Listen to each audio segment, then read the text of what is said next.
I earned my degree online at Arizona State University. I chose to get my degree at ASU because I knew that I'd get a quality education, they were recognized for excellence, and that I would be prepared for the workforce upon graduating.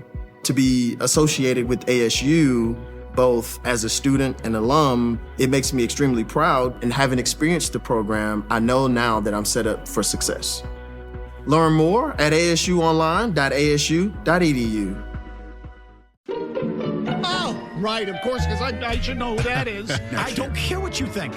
I'll tell you something that rubbed me right. Felger and Maz on 98.5 The Sports Hub. Hour number 2, Felger and Maz on a re-entry Monday, brought to you by Blue Bear Plumbing. Back to your calls on everything. Mike in Brooklyn. Go ahead, Mike. Thanks for hanging on. No problem. Hey, guys, real quick before I get to what I called about Maz, the give a crap meter with Vlad is in there. I don't know if you saw his head first slide, busting his ass from first against Korea in the quarterfinal. That was awesome. Yeah, he takes, games off, weeks off, but, man, he's got to give a crap meter off the charts when he wants to. The other thing was the worst call in the game last night was that exchange by Terang, I think it was, playing second. Oh, he caught that. Machado. You don't think so? No, it looked like it hit the palm of his glove, popped out. That looked like the quickest exchange ever. But, I guess the judgment call by the ump, I just thought that. Well, they could have. DR could have okay, replayed that, right?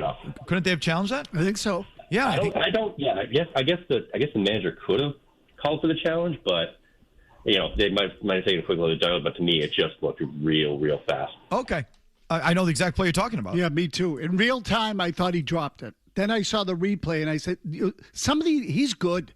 Bryce Strang's great. He's a good player. And why do you think you have Caleb Durbin? Well, exactly right. We have Bryce. We don't need Caleb Durbin. Some of those guys are so fast on that exchange. Like the ball barely touches their glove. That did not feel like a drop to me. It felt like just a rapid exchange, and he lost control of it. But if I'm not mistaken, they could have challenged that, and they didn't. How about Ken in the car? Go ahead, Ken. Hey, guys. Thanks for taking my call. Great show as always. I just wanted to touch on the World Baseball Classic and Team USA. I'm just wanted you guys' thoughts on a rookie starting the championship game against potential Italy or Venezuela. I mean, nothing against Nolan McLean, a rookie for the Mets, but wouldn't you guys rather have him over, rather have Skeens over him in the championship game? And then McLean could have pitched last night or another option. I just wanted you guys' thoughts. Yeah, my second guess is where's Garrett Cole? Where's Blake Snell? Where's Garrett Crochet? Mm-hmm.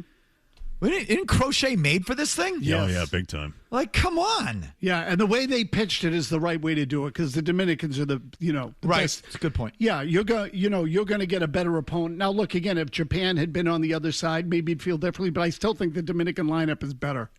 That lineup the Dominicans put out there is pretty good. So, but this is the next step for this tournament is to somehow it probably has to be scheduled a different time of year, or incentivized or something, but. It feels like all the good positional players. I don't think there's a single guy, except for maybe Cal Rowley's on the team, right? He is, yeah. It's just the Will. What's his name? Will Smith played Will last Smith, night. the Dodgers. Rowley caught the game before. Okay, so it feels like all the positional guys are there that should be there. The pitchers? No, some of those guys bailed. Oh, come on. Yeah. That'd be fun. And I think, I know there were some insurance issues with some of these guys too. And Trout is not there, but, they have so much talent they can afford a positional player here or there. Tom in Quincy. Hi, Tommy. Hey, what's going on, guys? I'd like to speak about the over celebrations in the WBC, but real quick. Pujols turned into a porker. Oh, my God. It's my mouth hit the floor when I saw him walk out. He's a whale. I didn't even know it was him when they showed the close-up when he was leaning over the dugout. I didn't even realize it was him. He is a fatty McGee now. What the hell happened? But real quick, on the celebrations and stuff, I mean, there's not many celebrations I appreciate at all anyway. Like, I hate the choreographed nonsense in the NFL. I hate the pumping of the fist every strike. I hate the bat flips when it's like not a game-winning home run. But that being said, I don't mind that when it's appropriate. I do appreciate players that seem to be more don't have to live in every second of the moment to make an image, like an on-lasting YouTube clip. Roman Anthony's a true pro at 21. I will take a million guys that play that way. And as far as Paul Skeens not being maybe not showing that he wants to win as much as some of the other countries. I think that was kind of brought up, that he's kind of bland and boring. He may be, but the interview that I watched with him with A-Rod before that game was pretty impressive, just talking about how he felt about putting the USA jersey on. That's one thing. And as far as the non-celebrating, couldn't give an F less. I'll take the 1.98 ERA over his first 55 pro stops. So I'm Tom. I'll take both. I mean, it's fun seeing some of these guys celebrate and the enthusiasm, and it's infectious. I'm not saying I dislike that. I just think people go too far in saying, well, he cares and he doesn't because of how they gesticulate on second base. Or the other thing I push back on is look at how much fun they're having, and that guy's not having fun. To me, I feel about that. So it's not just we're trying to win the game. So we have fun. What if you're not having? What if you take it seriously, and so serious to the point that it's not fun, but you're winning? I value that too. Well, and you should. You have fun after the game. Yeah, there's a fine line in there because there are guys who are screwing around out there. It might be entertaining, but you get frustrated. But remember Julian Tavares, who rolled the ball to first base? Yeah. F you, get out of here.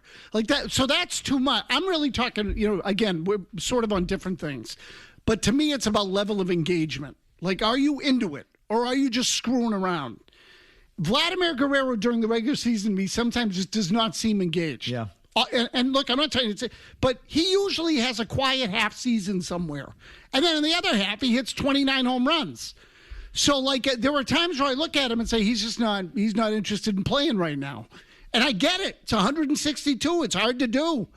But in the playoffs and in this tournament, when you see him fully, even defensively, you can see how he's moving. When he's into it, he might be one of the top. He's probably the best right-handed hitter in the world. The guy's a freak. He's awesome. Mark in the car. Go ahead, Mark. Listen, I think you guys should be, cheering for Team Italy. If you look at it, it's just a bunch of guys from Jersey and Staten Island. That one kid was playing in Tennessee the other day for the Vols. It's a young, gritty group who's stretching out doubles. The number 9 hitter is contributing. It's all like Mikey Boombots and Mikey Gaga out there with the track suits walking in. If you're going to cheer for a team, because the USA is a bunch of stiffs that I actually can't tolerate half of them besides Roman Anthony, I hope the stiffness from Bryce Harper and Judge doesn't rub off on him. Bobby Witt can go kick sand while he's at it. I hate all their faces anyway. That's just too much. Bobby Witt can play. Bobby Witt's a hell of a player. He can play for me any day of the week. And he plays hard. Do you want to? I heard Tom Morgan do this the other day, so I'm kind of stealing the bit. But it is funny. Team Italy. I'm putting this in air quotes. Team Italy. Where the players are from? Yeah, you want to hear where their birthplace? Greenock, Pennsylvania, Springfield, Illinois, Troy, Michigan, Tampa, Florida, Cleveland, Ohio, Port Orange, Florida, Cleveland, Canton, Ohio, Brick Township, New Jersey. That's a little better. Brooklyn, New York. Okay, we'll take that. Yeah. Matt Fista. Wayne, New Jersey. Better. Spokane, Washington. How many Italians are in Spokane? As many as in Ohio. Mount Kisco, New York. Anaheim, California. Toms River, New Jersey. Dearborn, Michigan. San Ramon, California. McLean, Virginia. A lot of Italians in Virginia. Massillon, Ohio. Baton Rouge, Louisiana. Oh, yeah. Known for its big Italian presence. They got a little Italy down there. Richmond, Virginia. It's real little. Richmond, Virginia. Carlsbad, California. Ridgewood, New Jersey. There you go. Bayshore, New York. There you go. Yeah. From the hood. But and then there is one from Verona. Actual Verona, you mean? Verona, which is what? Anyway. Not even a Venice Beach. I would take that. Isn't Verona Romeo and Juliet? I don't know. Anyway, go ahead. Cuffs. Cagua? That's in Venezuela. Forgive me if I mispronounce that. I believe it's Cagua. Cagua. Cagua. Oh, a goose. That is Italy. Sorry. And then Maracay? Also Venezuela? Yeah, Maracay. Maracay. There you go. Yeah. Valeria, Venezuela. They got more Venezuelans than Italians on this team. Yeah, I once got malaria in Valeria. There is one from Rome. There is one from Pisana. Who's from Rome? Rome would be Scotty Claudio. I'm sorry. Claudio Scotti. Claudio Scotti. He's a right-handed pitcher.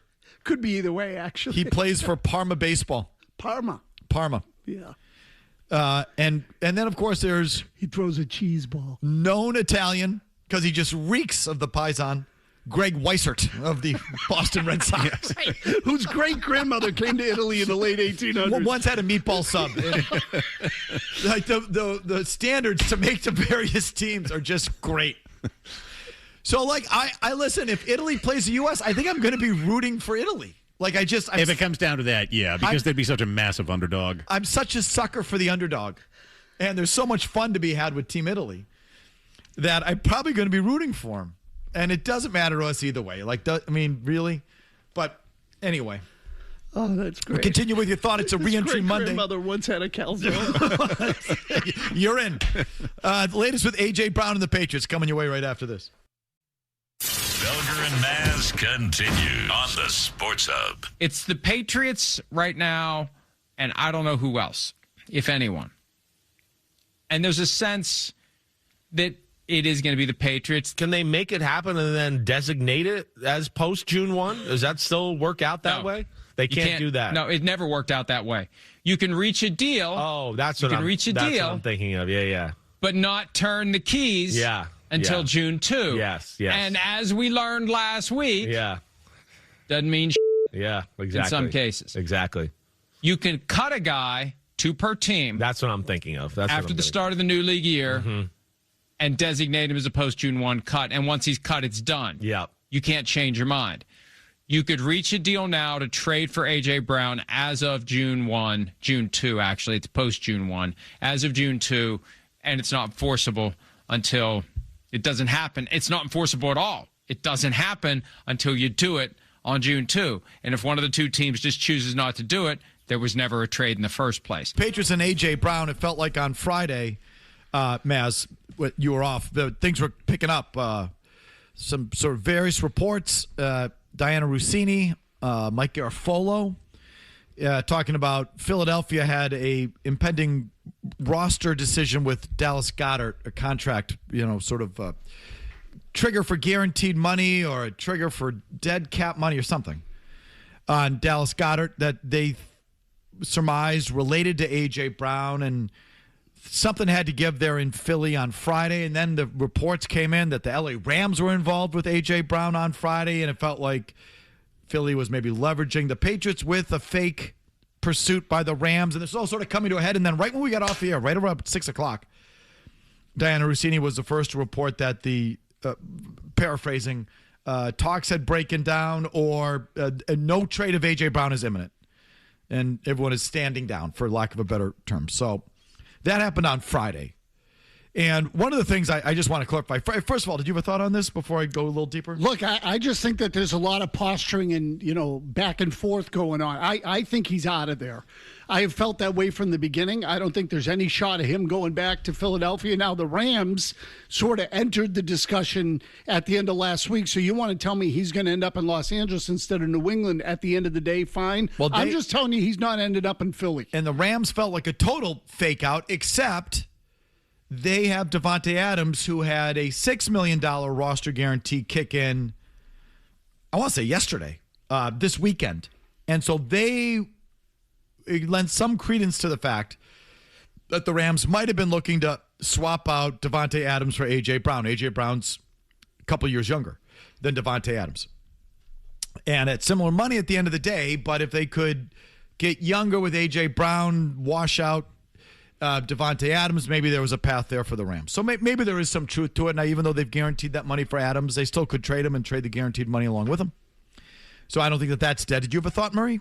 Yeah, I was with you. It felt like something was imminent going into the weekend, especially. So the other thing that happened with Dallas Goedert is, before we got off the air Friday, is that his deadline went from the Eagles made it get pushed to Monday. It felt like, ooh, this thing's going to be imminent because they're trying to figure the money out or trying to figure out whether they can extend him, free some stuff up, and then make this deal happen. That just sucked that it died on a vine, seemingly. But I don't buy for a second that we got to wait for June for this to happen. I just think it's more posturing on behalf of Howie Roseman and the Eagles, because wouldn't you want draft picks ostensibly for this upcoming draft? So the June 1 thing is this. that, and it's all cap stuff. It's not money stuff. He's not due any more money. He's due $29 million guaranteed next year. It's for cap purposes if they trade him or release him. It's sort of an old thing that I don't know why the league still has, frankly, but a post-June 1 designation. If they trade him before June 1, all the dead cap money, not real money, but the cap acceleration comes forward all this year, 2026. If they do it after June 1, they do a percentage in 2026 and then the rest of it in 2027. So it's a difference of $20 million in cap space taken this year versus 40. We all know doesn't matter anyway. It doesn't matter anyway. So I don't totally buy it because I think that Howie Roseman was using that as some sort of false deadline. Probably. Trying to get other teams to pay a premium. Hey, if we're going to take on $40 million in dead cap, you have to pay a premium. To which the opposing team said, F you, Howie, the $40 million doesn't matter. We all know the $40 million. It doesn't matter whether it's 20 or 40. You can figure out your contracts. You can move some other stuff around and get the players signed you want to sign. F you. We're not responsible for your fake cap space. And did I mention it's all fake anyway? So, that's the first thing. And so none of these teams caved because they know the reality of the situation. If they want draft picks this year, they'll take on the extra cap money. But what does that mean? Big deal. But a larger point is this. If you do want to play the game that the cap stuff is real, the fact that they don't allow you to designate it post-June 1 is kind of silly. And Florio mentioned it there. You can release a player now. You can release him right now and just magically, poof, say, we're going to designate it as post-June 1. Right, for accounting purposes. And apparently you're allowed to only do it twice, but you see it from time to time. So I'm sure it's happened a couple different times already this offseason. So-and-so has released so-and-so with a post-June 1 designation, meaning only 1 year of cap charges go this year. The rest of it comes the subsequent year. But you release him on March 15th. But he's designated post-June 1. I mean, this is all stupid. I know it is. It's ridiculous. They made these rules way back when the cap started because teams were still figuring it out, and maybe it mattered a little bit more then than it does now. And so they had these designations, but they're just pointless. There's so much cap room. It's fake anyway. It doesn't matter whether they have $20 million or $40 million in dead cap. The Dolphins just took on $99 million in dead cap a couple of years after the Broncos took on $85 million in dead cap, and it doesn't matter. But even if it want to pretend that it does, it's silly that you can't trade someone under a post-June 1 designation like you would cut someone with a post-June 1 designation. Completely. It's inconsistent. They should just get rid of this phony baloney June 1 I know thing. it is. It's stupid. Honestly, I've never understood it. So, because I don't think it's really preventing Howie Roseman from doing it, but it is allowing him to say it. It's him allowing to stand on some sort of fake hill and say, well, I can't take on all this. Oh, Howie, blow it out your ass. It's all fake anyway. But because he can't designate it post-June 1, he gets to at least say it. Take it. Let teams make trades just designating post-June 1. Let them make the trade whenever they want. Yes. It doesn't matter. My guess is at the end of the day, it's all related to the draft. So that the draft is the real deadline because they want to get the best picks they can going into the draft. And I can't imagine they're going to wait until after that.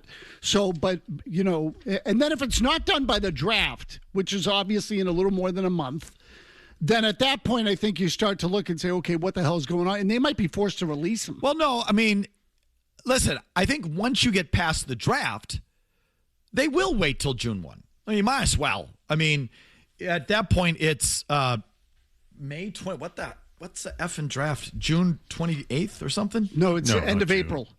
End of April. Did I just say June? I'm sorry. Yeah. End of April. It's April 23rd. So now you're into the last week of April. You might as well wait till June 1. I mean, what's the diff? So if it does get that point, it will go to June 1. But if you offer them real draft capital this year, they'll figure out the cap. But the league should allow them just to say post-June. If you want to make it post-June 1, make it post-June 1. I mean, again, it makes no sense that you can do it on a release, but you can do it on a release, but not on a trade. Okay. I'm glad you followed me. So here in New England, what's the real key? Money. And congratulations to Greg Bedard in the Boston Sports Journal who get it. Greg Bedard does not talk about cap dollars when he talks about these kind of contracts. He talks about real money because that's the factor here for A.J. Brown and the team. He had a thought on this. Jimmy, if you could, Bedard, Vrabel will have to sweet talk Robert to get A.J. Brown into the fold. Go ahead. I think that any big expenditure to me, like an A.J. Brown or, whoever you want to mention, then I think it's either a situation where you have cash going out, and or Mike Vrabel saying, maybe they do, they do think that they can get A.J. Brown at some point. I think that would involve Robert Kraft being very confident that, look, I can sweet talk Robert. I know exactly what he needs to hear. I'll say sweet nothings in his ear, and he'll give me the okay to get A.J. Brown at that point in time. Okay, so, Greg's been good on this. That Kraft has admitted publicly that he's okay if his guys spend over the cap, but over a 3-year period, it's got to smooth out and equal out to whatever the cap would be. They only spend to the cap. They don't spend over it, even though you're allowed to spend over it. They only spend to it, and they track the money over a 3-year period. Greg has tracked all the money over the 3-year period, and they're just about there. They're just about at the point where they've spent the 3-year allotment. So either they've got to send out a Michael Wenu, Christian Barmore, whose money got guaranteed over the weekend. I think there's some of it did. Yeah. Has there been any reporting on it? $10 million, I think. 12. It was 12. Okay, yeah. Has there been reporting on it? I saw Mark Daniels of Mass Live just basically confirm it via a tweet. So he did? Yeah, it did happen. Okay, so, which I find odd, but that doesn't mean you can't trade him. If someone wants to take on $12 million guaranteed with Christian Barmore, you can still trade him. He's just guaranteed that money. Either way, there's got to be money going out. Either money has to go out for A.J. Brown to come in, or Robert has to agree to dig a little deeper. And Mike Vrabel's the guy to sweet talk him. I find that interesting. Yeah, I'd say good luck on the sweet talk, and let me know how that goes. I'd be more willing to bet that someone goes out the door. Yeah, and I'm still allowing, because Barmore at $12 million. It's not that bad. No, it's still a pretty good deal. Yeah, this is a good defensive tackle.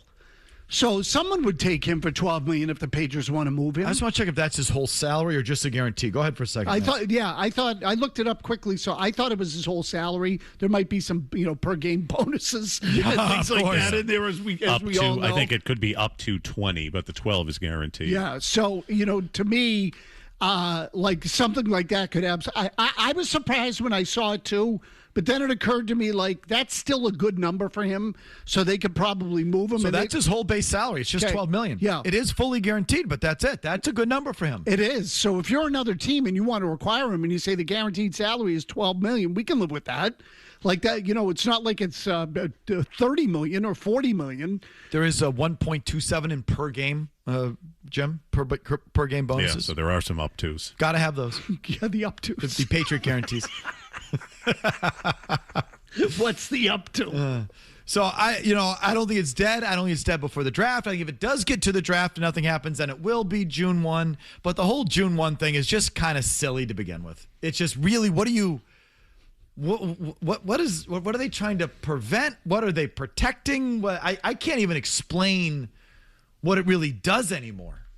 You know what I mean? I have no idea. I've never understood it. They want to give I think it's because if you cut a guy in camp, it should be a different deal than cutting a guy the first day of the league year.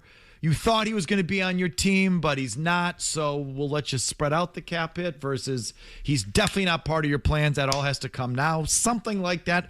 Either way, it's archaic and it doesn't matter, and it's just sort of an artificial date that is only preventing, frankly, more player movement, which is what the league should want, because it's not just entertaining in the offseason, but it just creates more opportunity for players to get their money, more opportunity for teams to improve and players to improve their spot. And so everyone should be allowed to move. And the June 1 thing is just, I think, like I said, archaic and pointless, frankly, is what it is. All right, we can put that on the list. We got some Bruins thoughts. We got some Celtics thoughts, whatever you like, with your calls after Big Jim Murray gets you updated here. Whee! Goalie fight. Whee! look at the goalie fight. Maz. Oh, my God. Murray. He sucks in the playoffs. That's great. No. 98.5. Wonderful. Good. The Sports Hub. Here's Minton coming in from the right circle. Between the circles, goes to his backhand and scores! Attaboy, kid. Bruins win it in the shootout. Fraser Minton cashes in round number 9. And the Bruins escape with a win here in Washington. 3-2 the final score, as the Bruins get the only goal in 9 rounds of the shootout to get the all-important second point. And they mob Jeremy Swayman for congratulations. Final score, Bruins 3, Capitals 2. That set back hockey by 35 years. You watch that shootout? 9 rounds? 9 with no goals. 1 for 9. Both teams. Well, 0 for 9, 1 for 9. Yeah. Just pathetic. One lame-ass attempt after the next. Both sides. Brutal. Alexander Ovechkin had one of the worst shootouts. It was Pasternakian in its complete laziness. Boy, Ovechkin. I was going to say Lucic. And remember how Lucic used to be head down like a toddler with a stick, just wouldn't even look up. No, Lucic he didn't do anything. He would just be on his forehand the whole way like this. Oh, God. It was so bad, Maz. So bad. But the Bruins pulled it out. 2 points. Just stay above that playoff line. They're not scoring. Which, my take last week is I think water's sort of seeking its level. Remember those shooting percentages? Of course. Talked about all year. And of course. If you looked at it in terms of like an advanced analytics sort of perspective, that regression to the mean, that eventually the puck's just not going to go in. You got guys who are just scoring at a percentage that are just beyond. It's not sustainable for their skill level. And I think that's sort of come home to roost. They're not scoring. Well, again, the 2 goals they scored in regulation. Tell me if you've ever seen this before. First of all, one of them was McAvoy from, out in the high slot area. The puck just kind of fluttered off his stick. Do you remember that one? Of course. Okay, the second one went off of McAvoy. When's the last time you saw a deflection off a defenseman in the offensive zone? Correct. In front of the net. That's right. I can't remember the last time I saw that. It usually goes off of, it was Aginla's ass or Lucic's ass or something like that. When you had a big guy down there who was a big forward. But I can't remember the last time it went off a defenseman on offense. And then, Minton is the only one who made half a move in that shootout. So, no, they're grinding. If they get in, they're going to have to grind their way in and hang on by their fingernails. So the scoring thing is coming home to roost. You know how they're getting there, Maz. You know how they're doing it? Swayman? Your guy Swayman. He had some big stops at the end of that game on Saturday. No doubt. He had some big stops in the middle of that game. And he's been really good. He's been really good. Which he should be, folks. It's what you're paying him for. That's why he's getting the big bucks. The whole idea is that he kind of equalizes it. That's what he's supposed to be. That's what you're paying him for. So he's doing his job finally. Like, you want some extra credit for that? Like, what are we supposed to do there? That he's playing well and winning some games to get you to the 8 seed? Yeah, how do you like him now? The same I liked him last week, last month, last year. Not very much. Just another goalie who's playing well and doing his job. So this is what he should be doing. No gold stars, no extra credit, no sort of backflips down the ice because he's playing well. And playing a little bit more, although tonight I'm sure it's going to be Korpisalo. I haven't seen. They're in Montreal tomorrow night. So, Jeremy ain't going back-to-back. No. So. Can't do that. You give Korpisalo tonight. You give Swayman tomorrow. But anyway, how do you like him now? I like him. I still don't. He's fine. He's good. He's a good goalie. He's playing well. Yeah, it's Korpisalo. But he's doing what he should be doing. He's doing what he's paying what you're paying him to do. And I don't know if he's really doing anything more than that. I did see he's third in the Vezina. Third in Vezina odds. All of a sudden, someone emailed me that. I didn't check it, but I'll go with it. Wow. Third in Vezina odds for Jeremy Swayman. How about your guy though, Charlie McAvoy? Is he showing you something this year? Well, he's picked it up a little bit, and the amazing thing about that first goal on Saturdays that he actually set up to shoot the puck. Pasternak passed it to him from the top of the faceoff circle, and McAvoy, like a guy in a shooting position, had his stick up ready to go. I'm surprised he didn't get suspended for that hit on Sherwood late last week. Did you see that match? I did not. It might have been gone. It was at the very end of the Sharks game where they're getting their doors blown. I didn't see it. Just caught up on it after the fact. They were getting their doors blown off, and it was like, 30 seconds to go, 4-1 or 4-2.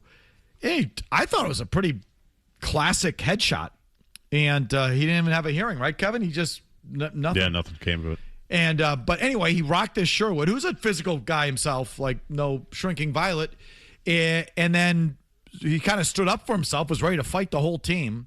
There was almost kind of a line brawl there at the end of the game. There would have been, except Elias Lindholm, Pavel Zacha, and Middlestat were on the ice.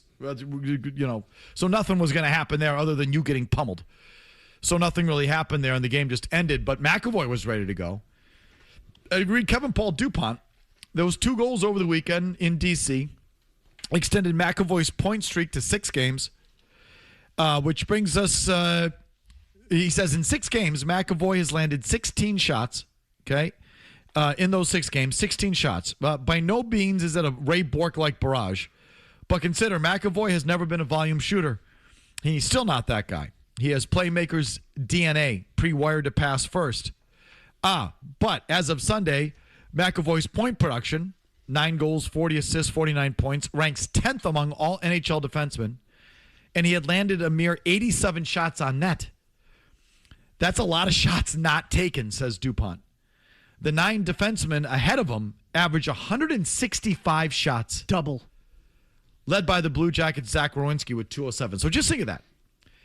He is 9th in the NHL. I'm sorry, 10th in the NHL among NHL defensemen in points, with just 87 shots on net.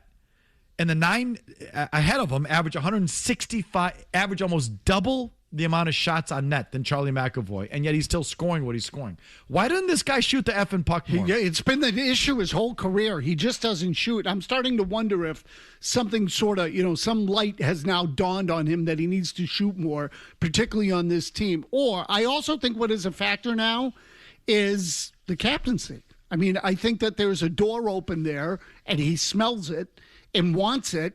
And all of a sudden, it's, if I need to shoot the puck more, I'm going to start shooting the puck more.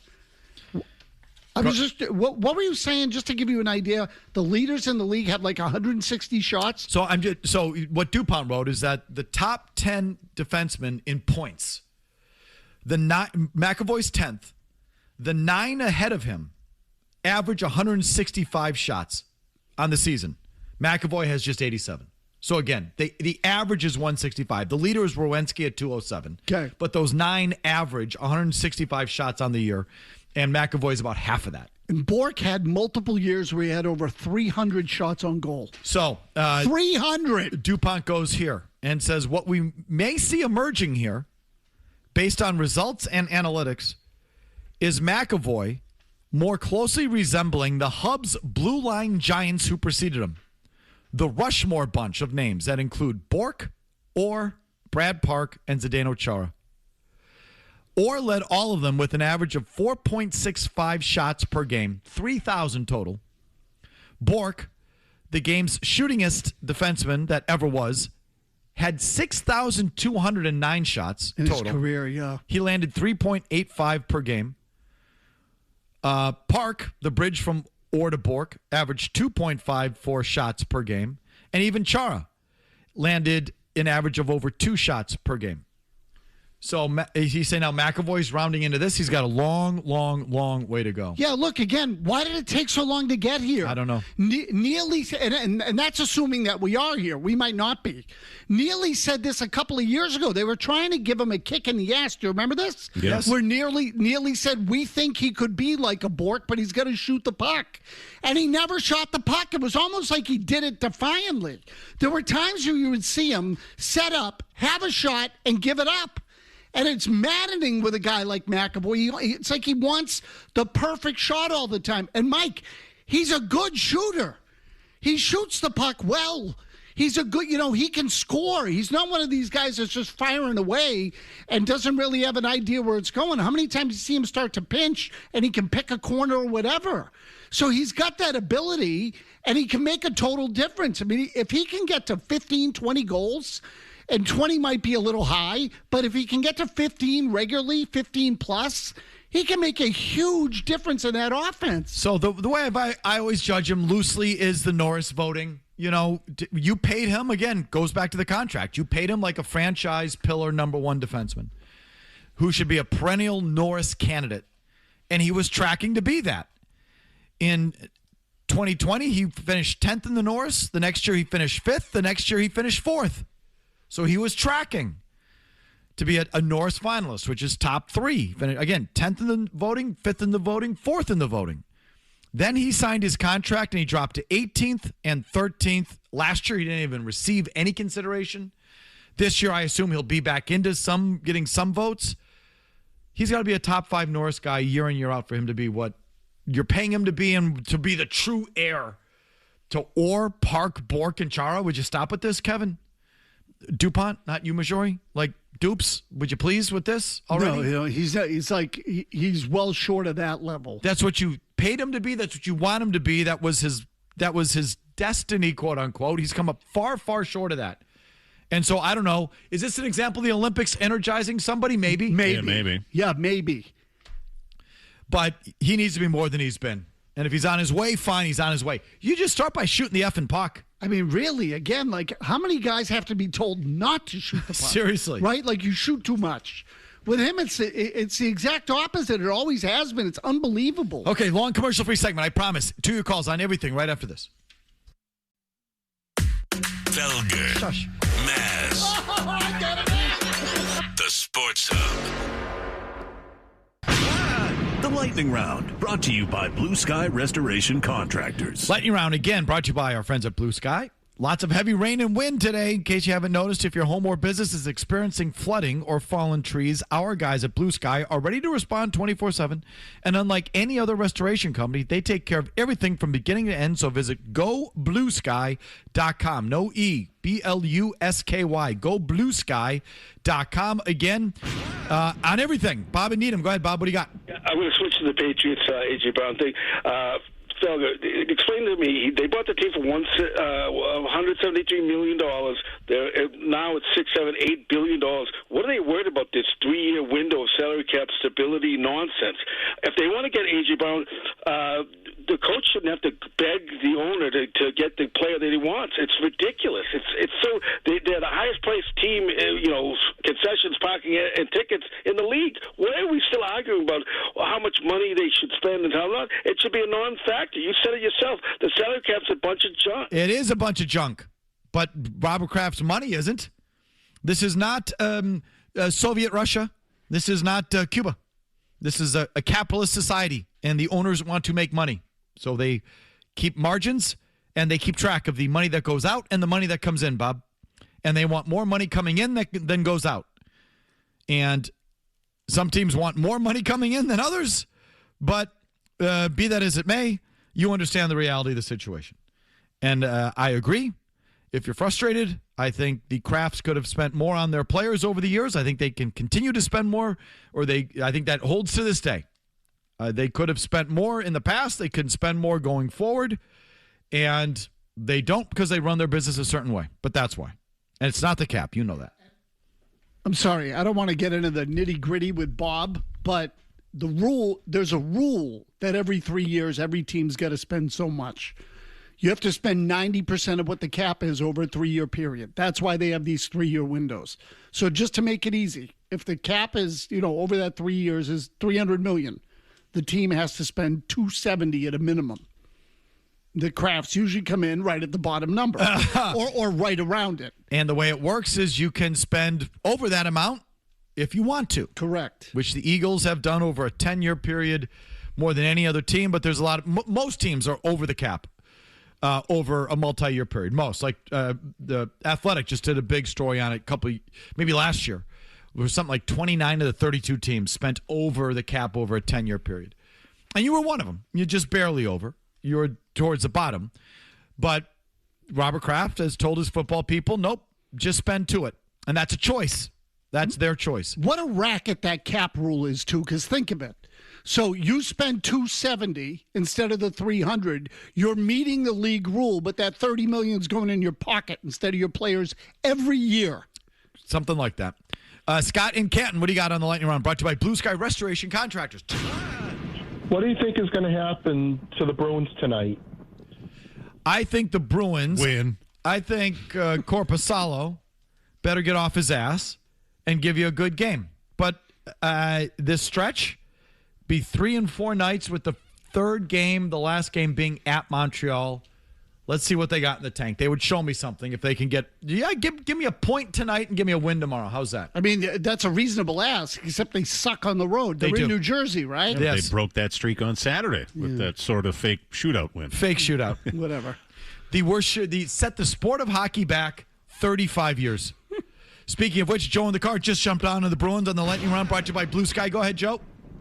It only took McAvoy to get his mouth bashed in a couple times for him to actually shoot, and glad he's doing it. But then also, what do you think Bruins might be able to get second in the Atlantic? They're only 2 games behind. If they might get second in the Atlantic, I'd take it. They're the first wild card right now. If the playoffs started, they open with Buffalo, which, given Buffalo's history, I'd give the Bruins a chance to win that series. So I think the East is wide open. Tampa's come back to the pack. Carolina always has been a tough matchup, but they're a perennial playoff choker. Maybe you get them in their choky phase. The East is wide open, but I think they're 50-50 just to make it, the Bruins, frankly. I think they're going to be clinging to that 8 seed all season long. Would you be better off being a wild card? Because couldn't you potentially face like Tampa or something if you end up as the third place team in the division? Yes, but if you end up as a wild card, you could face Buffalo. So you'd rather face Buffalo than Tampa? Definitely. Yeah. Wouldn't you? Buffalo's had a much better year. I say much better. They've had a better second half.